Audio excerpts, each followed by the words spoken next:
कभी सोचा है कि सदियों पहले लिखे गए किसी प्राचीन ग्रंथ में पृथ्वी से सूरज की दूरी का एकदम सटीक हिसाब किताब छुपा हो सकता है?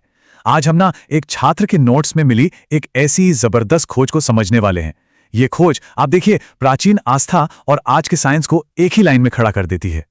तो ठीक है, इस पुराने रहस्य को खोलने से पहले ना एक काम करते हैं। पहले वो नंबर जान लेते हैं जो आज का विज्ञान हमें बताता है। मतलब हमारा बेसलाइन क्या है, वो पक्का आंकड़ा जिस पर हम सब भरोसा करते हैं।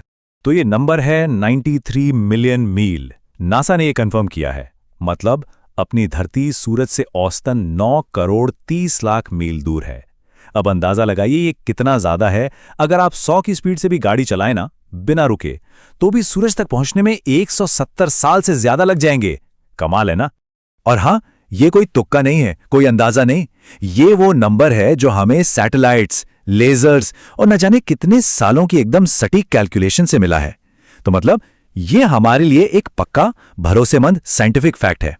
मगर सोचिए जरा, क्या हो अगर यही दूरी, मतलब लगभग यही दूरी सदियों पहले ही बता दी गई हो, जब कोई मॉडर्न टेक्नोलॉजी थी ही नहीं। और यहीं से कहानी असल में दिलचस्प हो जाती है, क्योंकि ये सवाल ही वो पहेली है जो हमें एक बहुत पुराने ग्रंथ की तरफ ले जाता है। और ये हिसाब किताब हमें मिलता है हनुमान चालीसा के एक खास दोहे में। जी हां, वही हनुमान चालीसा जिसे गोस्वामी तुलसीदास जी ने 16वीं सदी में लिखा था। अब ये जो दोहा है ना, यही हमारी पूरी पड़ताल का सेंटर पॉइंट है। पहली बार में सुनने में तो ये बस एक कहानी लगती है, लेकिन जरा गौर कीजिए, इसमें जुग, सहस्त्र, योजन जैसे शब्द हैं। और कमाल की बात यह है कि ये सिर्फ शब्द नहीं है, ये एक तरह से छिपा हुआ कोड है, माप की पुरानी यूनिट्स हैं। सुनने में थोड़ा अजीब लग सकता है, लेकिन इस लाइन के हर खास शब्द की एक अपनी न्यूमेरिकल वैल्यू है, एक संख्या है। तो चलिए अब देखते हैं कि ये शब्द मिलकर एक इतनी बड़ी खगोलीय दूरी का राज आखिर खोलते कैसे हैं। तो अब इस पजल को सॉल्व करने के लिए हमें इन शब्दों का मतलब एक एक करके समझना होगा, इनका गणित वाला मतलब। तो सबसे पहला शब्द है जुग।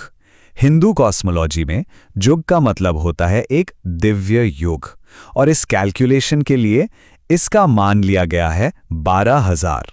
इसके बाद आता है सहस्र। ये तो काफी सीधा साधा है। संस्कृत में इसका सीधा मतलब होता है 1000। और तीसरा शब्द है जोजन। अब ये क्या है? ये असल में दूरी नापने की एक बहुत पुरानी वैदिक यूनिट है। वैसे तो इसका मान अलग अलग समय पर थोड़ा बदलता रहा है, लेकिन इस खास कैलकुलेशन में इसकी वैल्यू 8 मील मानी गई है। और आखिर में भानु, ये तो बस सूरज का ही एक और नाम है। तो इससे हमें यह पता चलता है कि ये सारा हिसाब किताब किसके लिए हो रहा है? सूरज के लिए। तो ठीक है, अब हमारे पास पजल के सारे पीसेस आ गए हैं।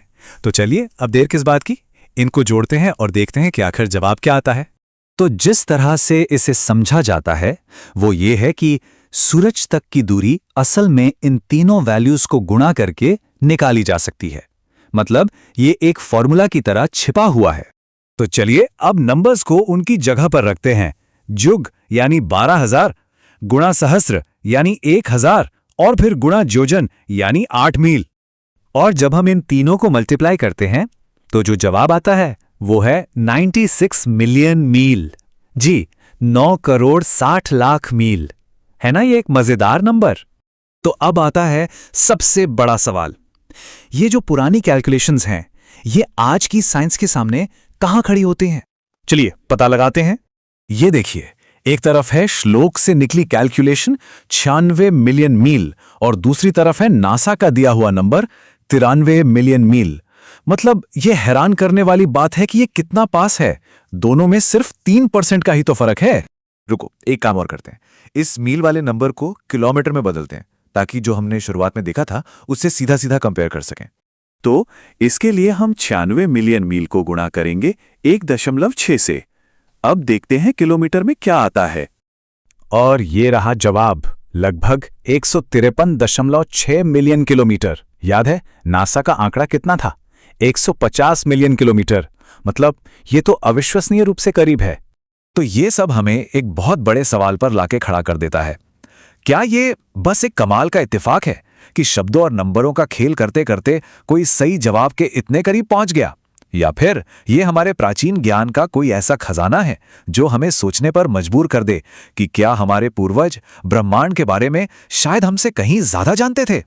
सोचने वाली बात है ना।